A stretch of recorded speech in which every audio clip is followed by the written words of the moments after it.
से कहाँ पहुंचता है। शिवव्रतैक निष्ठस्या न स्वच्छम न च सूतकम तटाग्रे सदम भस्मा तिलकम धारयेत व्रजः। ओहो, बड़ी कमाल की बात कही गई है। शिव व्रत में एकमात्र समय ही निष्ठा रखने वालों को ना कोई पातक लगता है। इसमें बड़ी सुंदर बात कही है, जो ना हवन यज्ञ करते हैं रोजाना, और जो लोग प्रत्येक दिन भगवान महादेव का, शिव महापुराण की विद्येश्वर संज्ञा नंबर 18 के श्लोक नंबर 81 में कहा गया है कि उन्हें कोई सूतक नहीं लगता, बिल्कुल किसी भी प्रकार का, ना जन्म लेने का सूतक लगता न लगता किसी का। वो उस भले ही लेकिन तक की लाइन से बाहर हो जाते हैं। भगवान महादेव के नित्य अभिषेक महिमा, इतनी बड़ी महिमा। तो यदि हो सके तो अपने घर में शिव को पूजन करना। लगता कि लोटिया पानी ही तो चढ़ाना है। जलधारा शिव प्रिय, भगवान शंकर एक लोटा पानी ऊपर प्रसन्न हो जाते। क्या प्यारी चौपाई मानस की है, तेरी नसों में भरी है। आशुतोष अवडरानी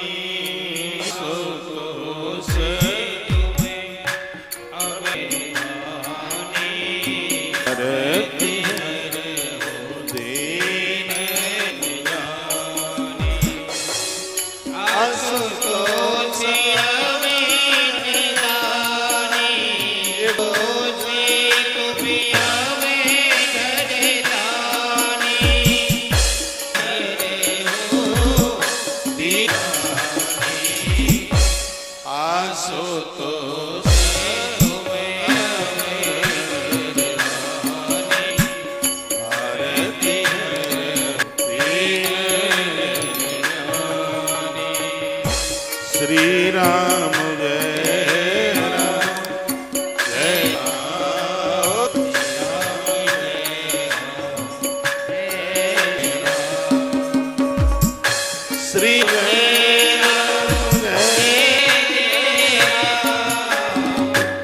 जय राम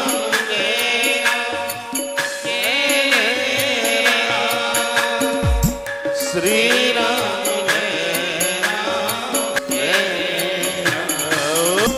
श्री राम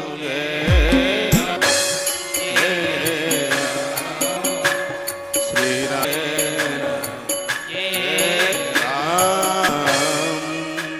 बोलिए शंकर भगवान की, हनुमंत बलवंत महाराज जय जय श्री।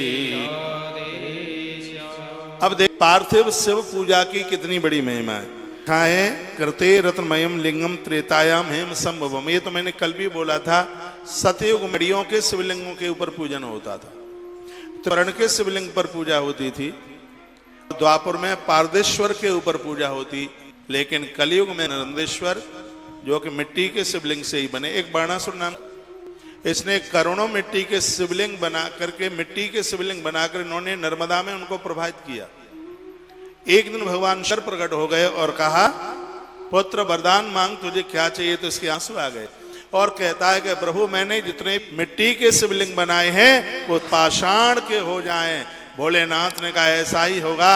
नर्मदा के जल में शिवलिंग उछाल भरने लगे। महादेव ने कहा से इनका नाम नर्मदेश्वर होगा। भगवान नर्मदेश्वर के ऊपर चढ़ा हुआ प्रसाद हर भक्त उसको लेकर ग्राही अधिकारी है। ऐसे भगवान नर्मदेश्वर, आप मिट्टी के शिवलिंग नहीं बना सकते हैं तो आप नर्मदेश्वर भगवान की पूजा कीजिए और इस काल में बड़े सिद्ध है। यथा सर्वेषु देवेषु ज्येष्ठ श्रेष्ठ महेश्वरा एवं सर्वेषु लिंगेषु पार्थुम श्रेष्ठम उच्यते। मिट्टी के शिवलिंग की बड़ी महिमा का वर्णन किया गया। जैसे सभी देवता में शंकर श्रेष्ठ हैं, उसी प्रकार से भोलेनाथ कन्या बनती हैं, उन सब में मिट्टी के शिवलिंग को बहुत विशेष माना। था सर्वेश मंत्रेषु प्रणवो ही महान स्मृता। जैसे सभी मंत्रों में, क्या कर दिया भाई, जैसे सभी मंत्रों में ओम श्रेष्ठ है, इसलिए सभी शंकर की पिंडियों में मिट्टी के पार्थिवेश्वर वैसी विशेष है। तथा सर्वेषु लिंगेषु पार्थिव श्रेष्ठ मुच्यते। काशी श्रेष्ठ तमासमता।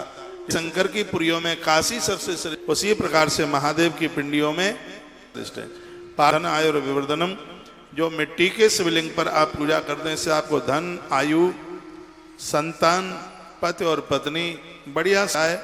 राजनीति से जुड़े हुए लोगों के लिए राज सत्ता से जुड़े हुए लोगों के लिए, समाज से जुड़े हुए लोगों के लिए, परमार्थ से जुड़े हुए लोगों के लिए कहा गया है यावन तस्य पुण्य भले, बड़ा और उनके लिए क्या पुण्य हो सकता है।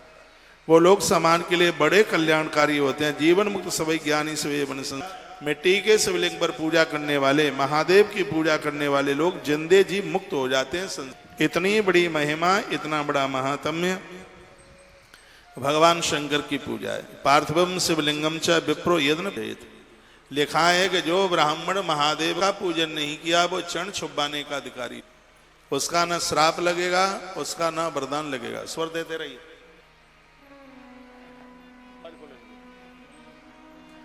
ब्राह्मण के लिए गायत्री का जप और महादेव की पूजा यह बहुत ज्यादा जरूरी है। यदि ब्राह्मण पार्थिव शिवलिंग का पूजन नहीं करता, आ जाता है अत्यंत दारुण सुलभ प्रोत नामक, खाकर नरक में तो वो जाता ही है, लेकिन जिंदे जी भी दुर्गति हो जाते हैं। वह हैं जो यहाँ लिखी गई है। अखंडम तद्वतम कर्तव्यम न विखंडम प्राकृत विखंडम च प्रकुर्वाणो। देखो इसमें एक बात कही, मिट्टी के लिंग आप बनाते हैं तो उसकी आरती का वर्णन किया गया। कितना है? अंगूठे के बराबर तो बड़े से उंगली के बराबर मोटे होने चाहिए। बहुत लोग इतने मोटे नहीं, जो टूट गया है बीच में से, छिन्न भिन्न हो गया है, कहा गया है कि उसके ऊपर पूजा नहीं होती। अखंडम तद्वतम कर्तव्यम, बिना हुए शिवलिंग के ऊपर पूजा की जाए, जो अखंड रूप से बनाना चाहिए, खंडित रूप में नहीं। खंडित लिंग का निर्माण करने वाला पूजा का फल बिल्कुल प्राप्त नहीं करता, ऐसा इस ग्रंथ में वर्णन किया गया। मणिलिंग, पारदलिंग, स्फटिक लिंग, पुष्पराग लिंग और पार्थिव लिंग को अखंड ही बनाना चाहिए, ऐसा वर्णन किया गया। अखंडम तो चरम स्मृतम, अखंड